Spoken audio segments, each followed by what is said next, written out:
तो इसी के साथ ज़्यादा समय नहीं लूँगा मैं, चौहान जी की शेयरिंग शुरू करते हैं, है ना। अपना इंट्रोडक्शन देंगे, उसके बाद अपनी शेयरिंग शुरू करेंगे।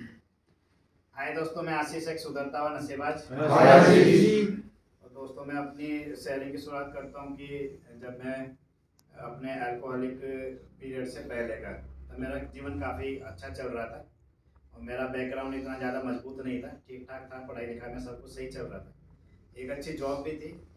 और क्या हुआ कि पिताजी जब एक्सपायर हुए उसके बाद मेरे जीवन में कुछ रुकावटें, अड़चनें आनी शुरू हुई और भाइयों में आपस में जो है वो प्रॉपर्टी को लेकर के वो खींचतान होनी शुरू हुई। तो उसी मैं अधिकतर हरिद्वार रहता था, तो यहाँ पर देहरादून मेरा आना जाना कम रहता था। तो जो मेरा छोटा वाला भाई था वो थोड़ा ज़्यादा होशियार दिखाता था। वो मेरे वाला हिस्से पर कभी कब्जा कर लेता था, कभी फिर माँ को परेशान करता था और कभी क्या बोलते हैं, ज़मीन पर जो फसल उग रही है उसको बेच देता था।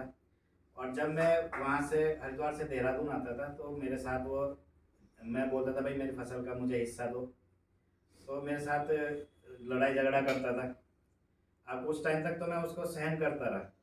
मैं सोचता था कि मैं यहाँ पर रह कर क्या करूँगा, लड़ाई झगड़ा रहेगा, मैं उससे दूर भागता था।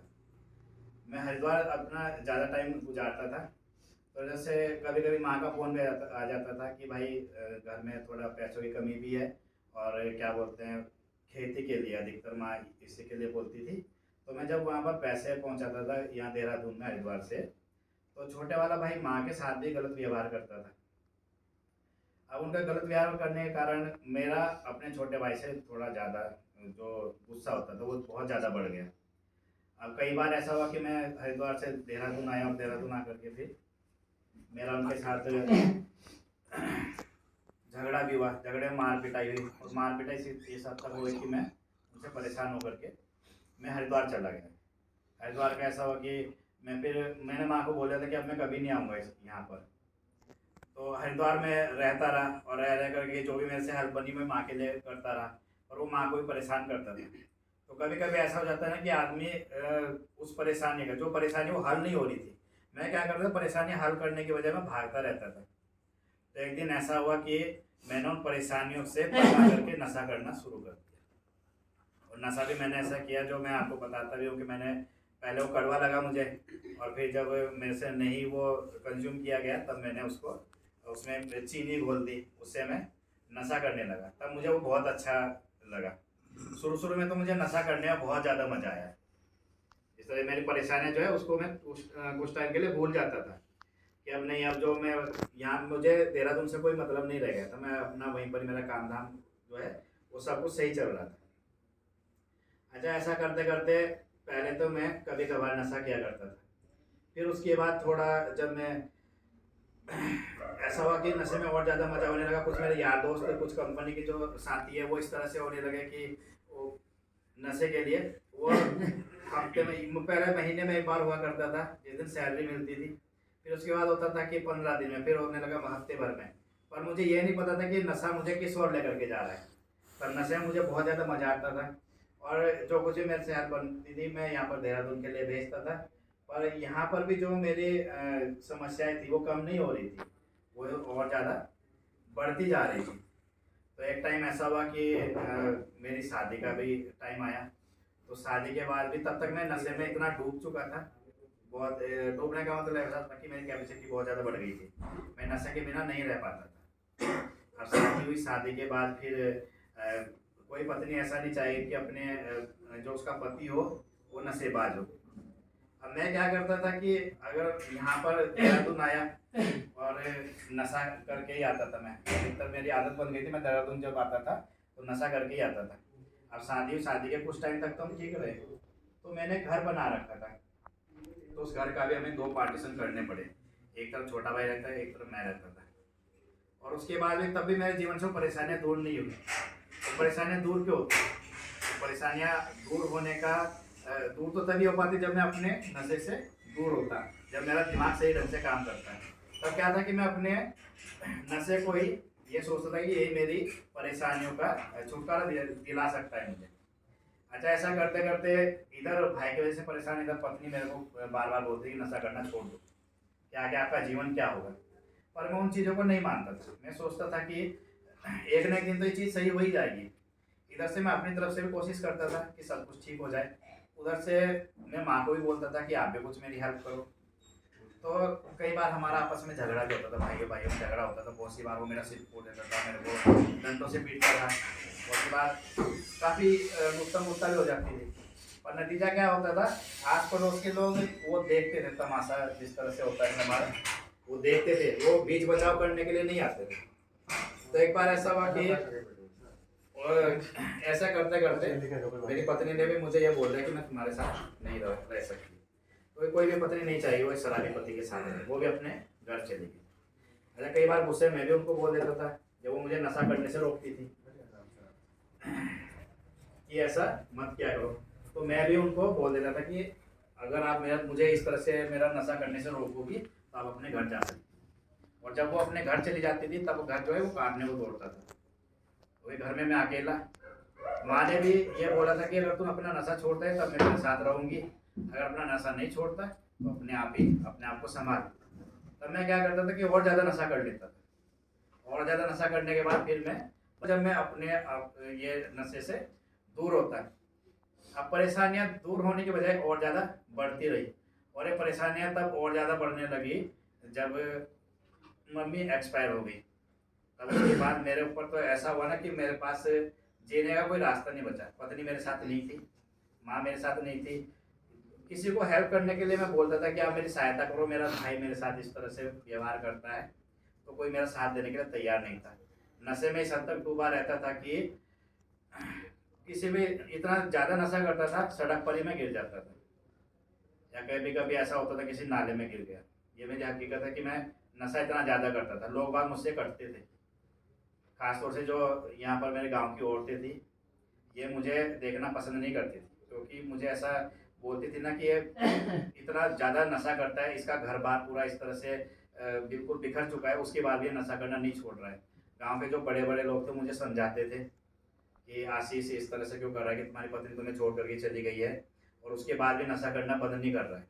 तो मैं उनको क्या बोलता था कि मेरा भाई मेरे साथ झगड़ा कर रहा है इस वजह से कि वो मुझे सही ढंग से रहने नहीं दे रहा है। कई बार मैंने नशा खुद से छोड़ने की कोशिश भी की, पर वो कुछ टाइम तक, 1 हफ्ता हो गया, 10 दिन हो गए, उसके बाद फिर वही स्थिति सामने आ जाती थी। कई बार अपने इलाज के लिए मैं डॉक्टर के पास भी गया, वहाँ से दवाइयाँ भी खाई, हॉस्पिटल में एडमिट भी रहा, पर मेरा कोई उसका सॉल्यूशन नहीं मिला नशे का। फिर क्या हुआ कि मैं इतना बदहवास हो गया था कि मेरे जीवन का एक कोई रास्ता नहीं मिल रहा था मुझे कि मैं करूँ तो क्या करूँ। मेरे जीवन का एक ही मुझे रास्ता दिख रहा था कि नशा करो और अपना जीवन गुजारो। इस दौरान मैं कई बार मरने से भी बचा। कई बार इस तरह से वह ज़्यादा नशा कर लिया और ना कुछ खाने का पता है, ना कुछ किसी चीज़ का पता है, ना बाहर के समाज का पता है, सिर्फ अपने में ही रमे रहना। मेरी स्थिति इतनी खराब हो गई थी, यहाँ तक कि मुझे ये पता नहीं चलता था कि कब सुबह हुई और कब रात हो गई। मुझे ना तो अपने नहाने धोने का पता था, शरीर से मैं बहुत ज़्यादा गंदा रहता था। अगर मुझे नशा करना होता तो रात भर जैसे मैंने नशा किया, सुबह मेरी आँख खुली और आँख खुलने के बाद मुझे क्रेविंग हुई, क्रेविंग करने के होने के बाद मैं अपना मुंह भी ठीक ढंग से नहीं धो पाता था। पानी में अपना हाथ उंगलियां डाली और ऐसा करके अपनी आंखें साफ की और सीधा नशा ढूंढने के लिए निकल गया। अब ऐसे इंसान के पास कौन रहना पसंद करेगा जो ना तो नहाता धोता है, ना कुछ भी, सुबह उठते ही उसको नशे का सहारा चाहिए। अब ऐसा जब मेरे साथ होने लगा, कोई रास्ता नहीं सूझा, तो मैं अपनी ज़मीन बेचना चाह रहा था कि यहाँ की मेरे देहरादून की ज़मीन बिक जाए, मैं इसको छोड़ करके यहाँ से अपने जितना भी मेरा सब कुछ है उसको छोड़ करके मैं हरिद्वार में जा करके बसूँ। और वहाँ पर भी मेरे पास सॉल्यूशन क्या था, मैं तब भी नशा ही करता। अगर मेरे पास पैसे रहते, पैसे तो मेरे पास पहले भी थे, अगर मेरे पास पैसे रहते तब भी मैं नशा ही करता। तो मुझे क्या था कि एक अच्छी तलाश मुझे तब मिली जब मैं यहाँ पर अपनी ज़मीन बेचने के लिए मैं कचहरी में आया। और कचहरी में आकर के मैंने अपनी ज़मीन का सौदा किया। पर मैंने अपनी ज़मीन का सौदा करने के बाद भी तब भी मैंने नशा करना नहीं छोड़ा, नहीं करा था। बिल्कुल पागलों की तरह मेरी स्थिति थी। यहाँ से मुझे पैसे मिले और मैं पैसे लेकर के कभी बार में बैठ गया, कभी मैं शराब के ठेके पर जाता था। इधर से पत्नी तब भी मेरे पास आने के लिए तैयार थी। तो उनकी डिमांड क्या थी कि क्या बोलते हैं, अपना नशा छोड़ दो और जो कुछ भी मेरे पास बचा हुआ है वो मुझे दे दो कि मैं संभाल लूँ ये सब कुछ। मैंने तब भी उनका कहना नहीं माना। मैंने कहा नहीं, जो कुछ भी है मैं खुद को ही अपने आप को ही मैं बड़ा समझता था। अब ऐसा करते करते ऐसी स्थिति आ गई, नशे में इतना गिर गया मैं, मुझे ये नहीं पता चलता था कि कब मैं मेरे पेट में पेशाब निकल जाता था। इतना हद तक मैं नशा करता था। नशा किया और कहीं भी सो गया, फुटपाथ पर सो गया, कभी कभी मैं रैन बसेरे में, मैं उसमें भी सोता था, रैन बसेरे में, जहाँ पर कोई वैसा सब पे इंसान सोना पसंद नहीं करता। वहाँ पर हर तरह के लोग आपको मिलेंगे। जिस रैन बसेरे में सोता था, मेरे कपड़े नए खरीदे हुए मैंने, और रैन बसेरे में जाकर मैं सो रहा हूँ, और उसमें फिर सुबह के टाइम वो जुएं वो उसमें रेंग रही है मैं पूरे मेरे कपड़ों पर। ना वहाँ पर नहाना ना धोना, कुछ भी नहीं होता था मेरा। सिर्फ क्या होता था कि मैं नशा नशा मेरे ऊपर हावी था। रास्ता कहाँ से मिल रहा था, और मैं ब्लेम किन को दे रहा था? अब मम्मी नहीं रही है, पत्नी नहीं रही है मेरे साथ, और मेरा भाई मेरे साथ मार पिटाई करता है। और जब क्या बोलते हैं मैं कचहरी में जाता था, वकील साहब बोलते थे कि जो वो तेरे साथ कर रहा है, या उसने मेरा एक सिर फाड़ दिया था, बोले कि इसका मेडिकल बनवा करके लेकर के आओ। मैं दून हॉस्पिटल गया, मेडिकल बनवा करके लाया, और वकील साहब को पकड़ा दिया। ये मेडिकल बना करके ले आया मैं। वकील साहब बोले कि अब मैं उसको सम्मन भेजता हूँ। इतनी बात हो गई। वहाँ पर वो बैठे हो बात कर रहे हैं, और मुझे बैठा दिया बाहर चेयर पर। अंदर वो और क्लाइंट से बात करने लगे, और मैंने क्या किया, वहाँ से उठ करके मैं बार में गया, वहाँ पर नशा करने लगा। और फिर पूरा नशे में धुत होकर के वहाँ पर चैम्बर में आकर के बैठा मैं। तो मेरी सहायता कौन करता था? जब मैं होश में रहता, अपनी बातों को उनको सही ढंग से समझा पाता, ये समझा पाता कि भाई मैं, मेरी गलती क्या है, और दूसरा मेरे साथ क्या गलत कर रहा है, और कहाँ पर मैं सही हूँ। इतनी तो होश थी नहीं। मैं ये सोचता था कि कब मैं छूटूं और कब मैं यहाँ से जाऊँ। और नशे के लिए मैं क्या बोलते हैं, रेन बसेरे में इस वजह से सोता था क्योंकि वहाँ से ठेका नज़दीक पड़ता था। इतना मैं नशे में गिर चुका था। मुझे यह पता नहीं था कि जहाँ पर जाकर के मैं बैठ रहा हूँ, इस चैम्बर में बैठ रहा हूँ, उसमें बैठ करके ही वहीं पर ही मैंने नशा तो वहाँ पर नहीं किया, पर मैं नशा करके आता था, और वहाँ पर बैठ कर नींद आ गई, और अपना पैंट में पेशाब कर दिया। इस तरह की मेरी हालत थी, बहुत ही गिरी हुई हालत थी मेरी। तो तब भगवान की कृपा हुई, बोलता हूँ। तो उन्होंने देखा कि जिस तरह से वकील साहब भी मुझे ये बोल रहे थे कि अगर जिस ढंग से नशा कर रहे हो, उस ढंग से 1 हफ्ता ही मुश्किल से पकड़ोगे, यानी 1 हफ्ता भी तुम्हारा जीवन है, उसके बाद मर जाओगे, ऐसा करके मुझे बोल दिया था। और वाकई में मेरी हालत इतनी ख़राब हो रखी थी कि मैं ज़्यादा दिन जी नहीं पाता अगर मैं रोज़ नशा करता। तब माँ जी ने इस सुंदर संस्था का पता किया, और सर जी को फ़ोन किया। तब सर जी मेरे को लेने के लिए आए। और जब मैं यहाँ पर आया तो मैं सोच रहा था, मैंने इनको पहले ही बोला था कि मुझे ऐसी जगह लेकर चलो जहाँ पर मेरा नशा छूट जाए। तो जब मैं यहाँ पर आया तो कुछ दिन तक तो मुझे थोड़ा सा अटपटा लगा कि मैं कहाँ पर आ गया, क्योंकि जो एक नशेबाज होता है ना, उसकी सोच ऐसी होती है कि वो चाहता है कि उसको एक खुलापन मिले, कोई रोक टोक ना हो। पर जब मैं यहाँ पर आया कुछ टाइम तक तो मैं थोड़ा नेगेटिव रहा। नेगेटिव तो यहाँ पर आने के बाद, तो जब मैंने यहाँ पर देखा तो और भाई लोग उन्होंने मुझे और ज़्यादा नेगेटिव बना दिया। यहाँ पर तो तुम्हारे साथ ऐसे होगा वैसे होगा, यानी कि उल्टी सीधा खोपड़ी में मेरे भर दिया। तो मैं डरने लगा। फिर यहाँ से यहाँ पर आने के बाद में, यहाँ पर मेरा दिमाग नहीं रहा, मेरा दिमाग रहा बाहर, मेरी ज़मीन का क्या हो रहा होगा, मेरे घर का क्या हो रहा होगा। मैं उन्हीं बातों में खोया रहता था। मेरे अंदर इतना गुस्सा आ गया था कि मेरे मन में हमेशा ये रहता था कि मैं यहाँ से बाहर निकलूँ और सीधा उनको मारूँ, यानी अपने भाइयों को जाकर के मारूँ मैं। इस तरह का मेरी सोच हो गई थी। ऐसा हुआ कि मेरे घर पर कब्जा भी हो गया था।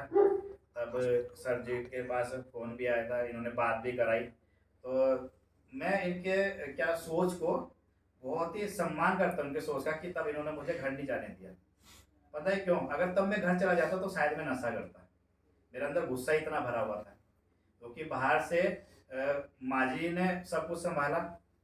उन्होंने बोला कि यहीं पर ही रहे, अपना पूरा इलाज करा, और जब सब सही, मैं अपने आप देख लूँगा, सब सही हो जाएगा। तो मेरे घर पर कब्जा हो गया, तो कब्जा भी बिल्कुल सही हो गया। पर जब तक मैं अपने आप को नहीं सुधारता, मैं चाहे मेरे उसमें 6 महीने लगे, चाहे साल भर लगे, मैंने यहाँ पर रह करके सब्र करना सीखा है। मैंने यहाँ पर रह करके सब्र करना सीखा है। भले मेरे अंदर बेचैनी रही, तो बेचैनी कोई मायने नहीं रखती जब तक कि आप अंदर से सही हो। सही नहीं हो तो बेचैनी कोई मायने नहीं रखती। हम यहाँ पर आ गए थे, जिस दिन आए थे उस दिन हमारा नशा छूट गया था। हम जिन कारणों से नशे की ओर गए थे, उन पर काम करना जरूरी होता है, तभी हम एक अच्छा जीवन जी पाते हैं। अब उसके बाद जैसे जैसे मैं रिकवरी में चला, तो पहले साल तक मैं तभी भी मेरी बाधाएं जो थी, मेरी परेशानियां थी, वो कम नहीं हुई थी। वो कम क्यों नहीं हो रही थी? मेरे अंदर क्या बोलते हैं, धैर्य की कमी थी, सब्र की कमी थी। मैं सोचता था कि ये चीज़ें सही हो जाए, क्यों सही नहीं हो रही है, मेरा पैसा क्यों नहीं मिल रहा है, मेरे भाई मेरे ऐसा मेरी ज़मीन पर कब्जा करके क्यों बैठे हुए हैं, मेरी हरिद्वार की ज़मीन में इस तरह से क्यों हो रहा है। तो कहता है एक सब्र कि नहीं, ऐसा कैसे हो गया। तो हमारे साथ ऐसा अगर हो रहा है तो कुछ अपने अंदर हिम्मत, एक सब्र करना, वो तो सीखना चाहिए हमको। और मैं उसी के पीछे पागल रहता था।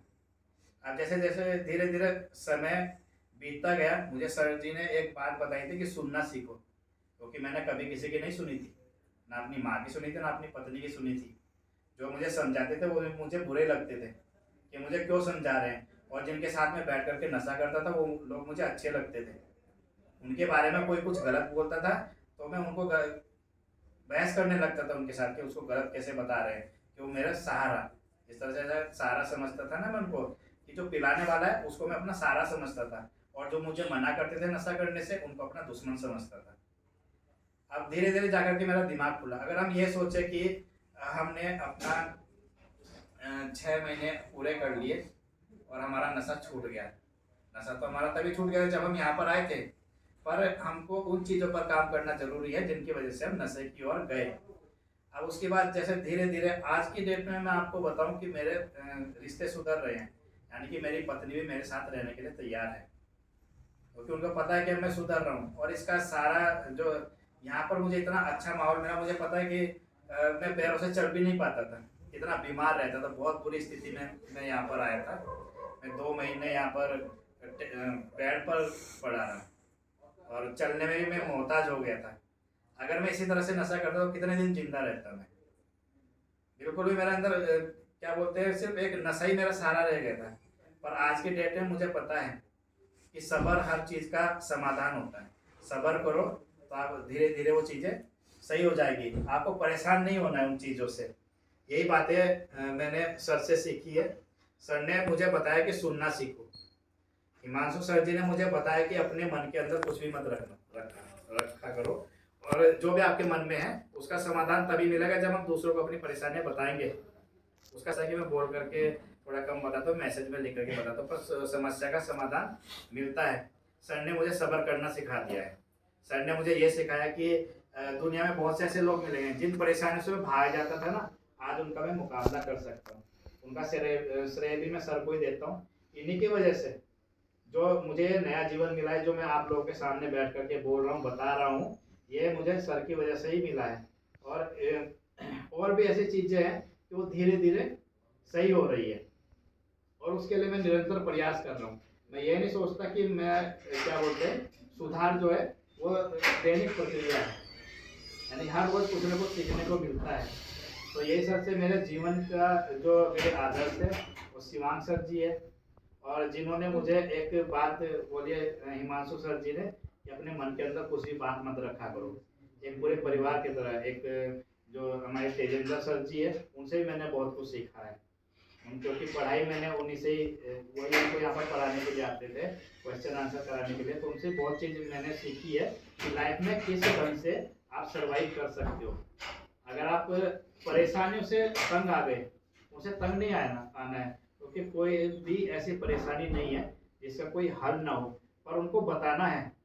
हम लोग क्या करते हैं कि हमारे मन के अंदर जो परेशानियां होती है ना, दूसरों को बताने के बजाय अपने आप से उनको हल करना शुरू करते हैं, और वो हमसे हल नहीं हो पाती, तब हम हो जाते हैं वहाँ पर बेहाल, और तब हमको एक ही रास्ता दिखता है, वही नशा।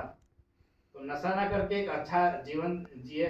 और यहाँ का जिस तरह से मेरी देखभाल हुई है, जिस तरह का मुझे माहौल मिला है, इतना अच्छा माहौल मिला है, तो ये मेरे लिए एक मंदिर समान है। जो संस्था एक मंदिर समान है। मैं नशे से छुटकारा पाना चाहता था, पर किस तरह से छुटकारा पाए।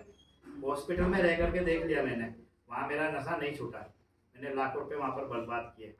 यहाँ पर आया और यहाँ पर मेरे लाखों रुपए बर्बाद खराब नहीं हुए, यहाँ पर वो जो मेरे पैसे लगे हैं ना, वो मेरे काम आए हैं। उन्होंने उससे जो भी कुछ भी हो, पर मुझे नया जीवन मिला है, मैं खुश हूँ आज।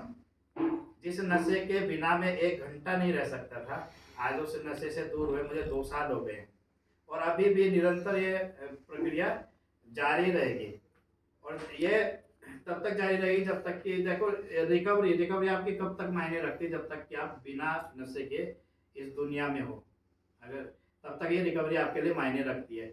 और मैं यही चाहूँगा कि आप सब लोग भी जिस तरह से मैं यहाँ पर बैठा हूँ, आप लोग भी यहाँ पर बैठे अपनी शेयरिंग करें।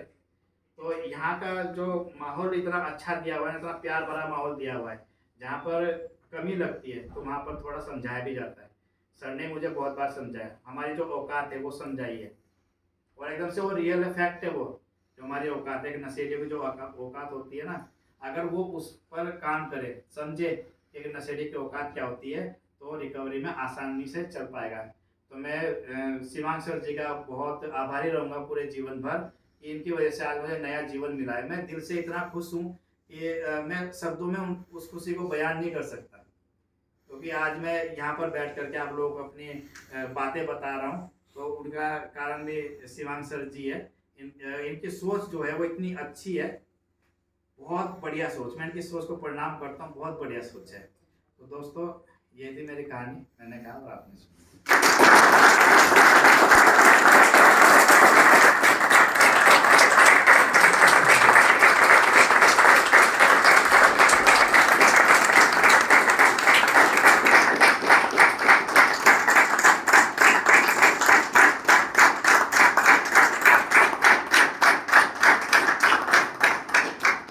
उम्मीद करता हूँ आशीष चौहान जी की शेयरिंग से आपको एक उम्मीद मिली होगी और आप इसको अपने जीवन में आगे अप्लाई करोगे, कुछ ना कुछ सीख लेके जाओगे इस चीज़ से। कोई समाज में कोई ऐसा सोच नहीं सकता कि एक नॉर्मल अच्छा खासा इंसान पढ़ा लिखा MBA करा हुआ, MBA करी आपने, एक जिसने पढ़ाई कर रही है इतना मतलब उसका मतलब इतना समझ तो होगी ना उसमें,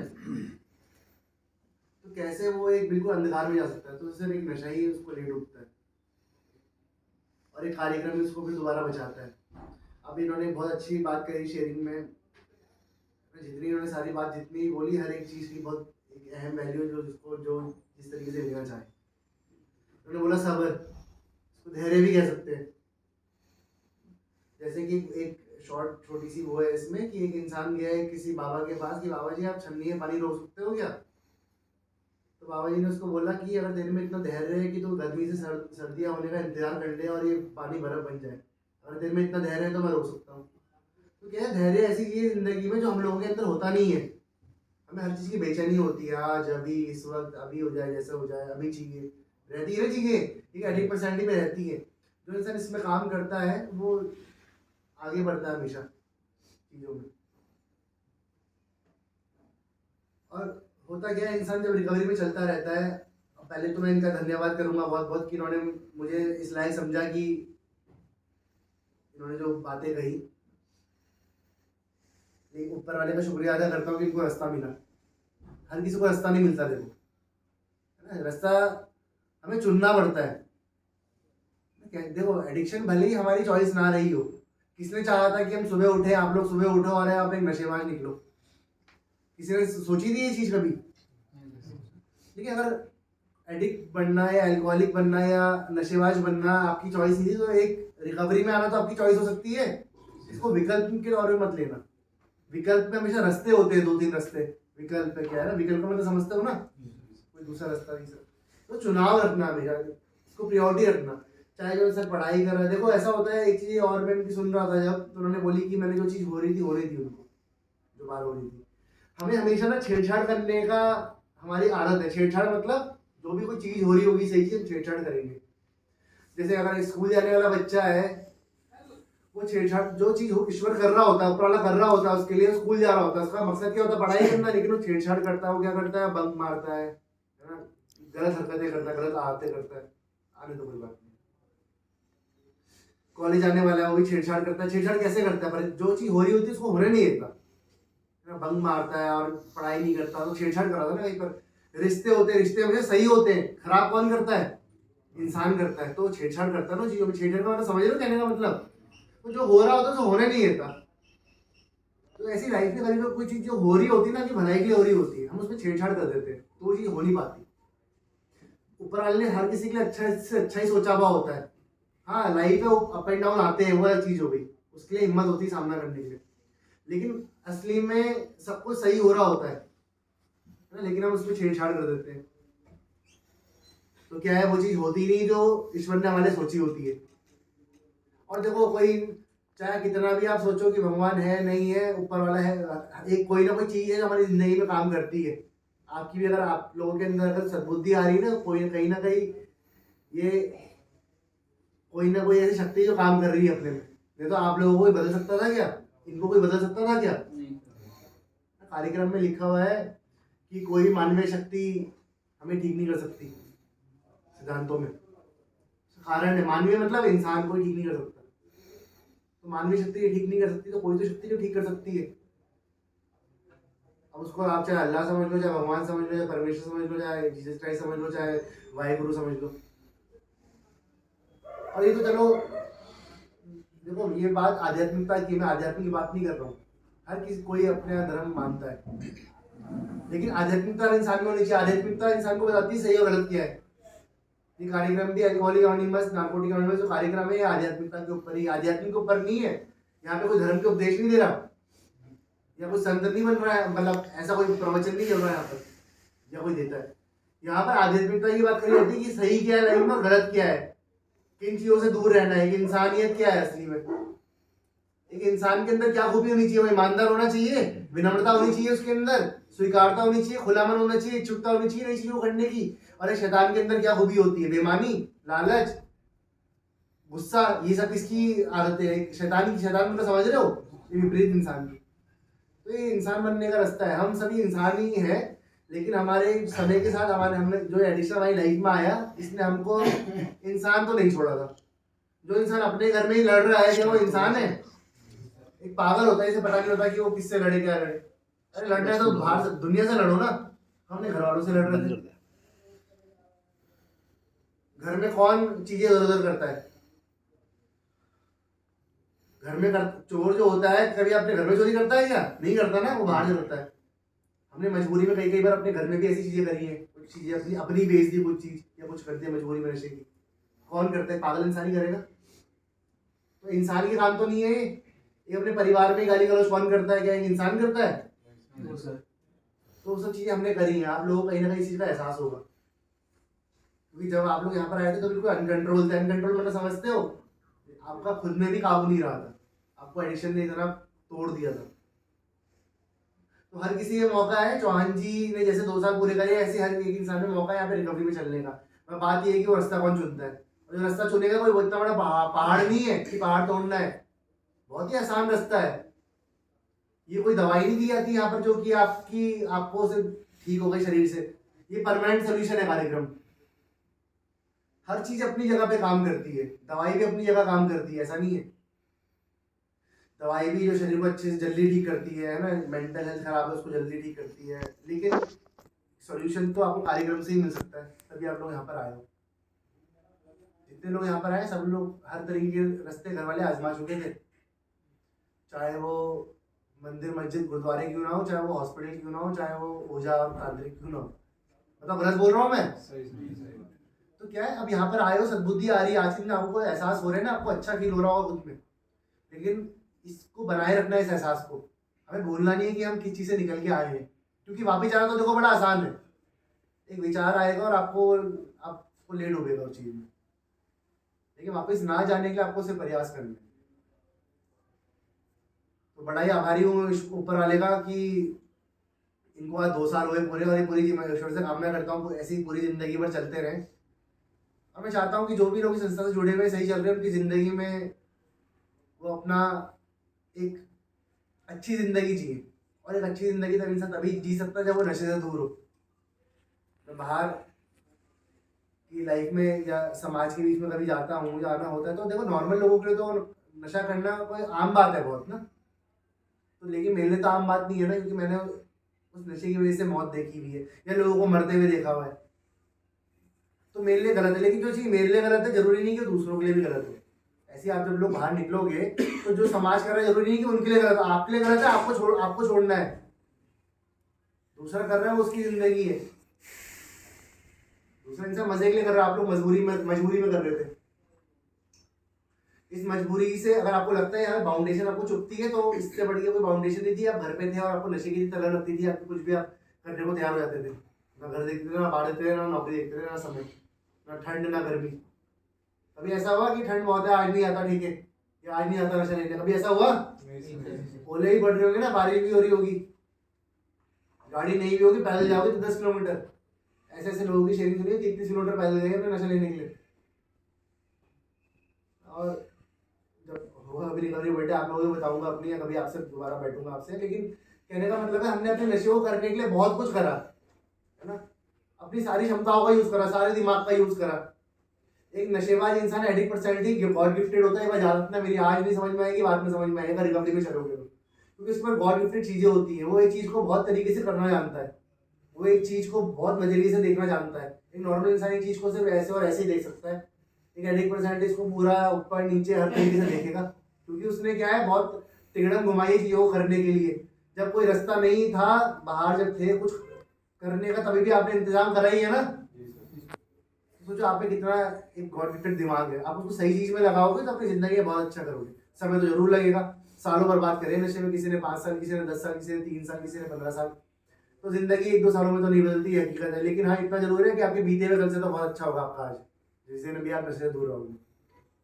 जब जाओगे आप नशे से दूर रहोगे, आप देखना आपका बीते हुए कल से आपका अच्छा होगा। आपको शुरुआत में भरी थोड़ी सी बोरियत कर सकती है जिंदगी में, लेकिन अब खुशियों वाली चीजें करना ना। जिंदगी में क्या मजा ही मजा है क्या? ये मजा एक टेम्पररी चीज है, याद रखना मेरी बात। मजा इंसान लगातार कभी कर ही नहीं सकता। और वैसे भी मजा सिर्फ गलत चीजों में ही आता है। आप देख लेना, कुछ भी सोच लो, मजा किन चीजों में आता होगा, वो किसी को गलत चीज, कोई ऐसी सही चीज नहीं इसमें मजा आता हो। सही चीजों में खुशी मिलती है, कोई ऐसी चीज नहीं इसमें आपको 24 घंटे मजा आता है। कोई है ऐसी चीज? अगर टीवी देखने में मजा आता है कि 24 घंटे टीवी देख सकते हो क्या? घूमने में मजा आता तो क्या आप घूम सकते हो पूरी जिंदगी भर? नहीं। सही चीजों को करने में खुशी मिलती है। घूमना भी अच्छी चीज है, ऐसा नहीं बोल रहा हूँ मैं, तो खुशी मिलनी चाहिए आपको उस चीज से। अब मजे को छोड़िए, खुशी वाली चीजें चुनो, चाहे वो छोटी छोटी क्यों ना हो। अपनी लाइफ में आपको रिप्लेस करना पड़ेगा चीजों को, कि पहले जब मजा करते थे उसके बदले आपको खुशी वाली चीजें करनी, तभी आप रिकवरी में चलोगे। हर एक छोटी चीजों की अहमियत होनी चाहिए, हर एक रिश्ते की अहमियत होनी चाहिए। मैंने ये नहीं बोल रहा कि एकदम से परफेक्ट बन जाओगे, टाइम लगेगा परफेक्ट बनने में। परफेक्ट भी नहीं बन पाओगे भाई पूरी जिंदगी, नहीं बताऊँ तो। लेकिन परफेक्शन की तरफ बढ़ तो सकते हो, परिपक्वता की तरफ बढ़ तो सकते हो, आगे कोशिश तो कर सकते हो परफेक्ट बनने की, भले ही ना बनो। अब कोई परफेक्ट बन जाएगा तो भगवान नहीं बन जाएगा। लेकिन हम कोशिश करते हैं कि हम कम से कम अच्छा बनने की तरफ बढ़े आगे, तो हमारे अंदर अच्छाई आती है। हम बुरा बनने की तरफ जाएंगे तो बुराई आती आएंगी, अच्छे बनने की तरफ जाएंगे तो अच्छी आती आएगी। ठीक है, बहुत सिंपल सी बात है। हमें सिर्फ यही सुनना है लाइफ में कि हमारे लिए सही क्या गलत क्या है। इतना इंसान को पता हो तो कभी वो गलत चीजों की उसमें नहीं आएगा। ठीक है दोस्तों, तो फिर शेयरिंग सेशन समाप्त करते हैं, खत्म करते हैं। और फिर आपके लिए शाही पनीर भी वेट कर रही है बाहर चौहान जी की तरफ से। आप लोगों को भूख भी लगेगी, थोड़ा सा लेट हो गया है ना। तो आत्म शांति की प्रार्थना करते हैं, सही में हाथों को जोड़ेंगे, सर को झुकाएंगे, आंखें बंद करेंगे, आत्म शांति की प्रार्थना के ध्यान में जाएंगे और आत्म शांति की प्रार्थना बोलेंगे मिलकर चौहान जी के साथ। हे प्रभु, हमें ऐसी आत्म शांति दो, जिससे कि हम उन चीजों को स्वीकार कर सके, जिन्हें हम बदल नहीं सकते। ऐसी हिम्मत दो, उन चीजों को बदल दे जिन्हें हम बदल सकते हैं। और ऐसी सद्बुद्धि दो जो इन दोनों में भेद जान सके। कैंडल मंगा दो।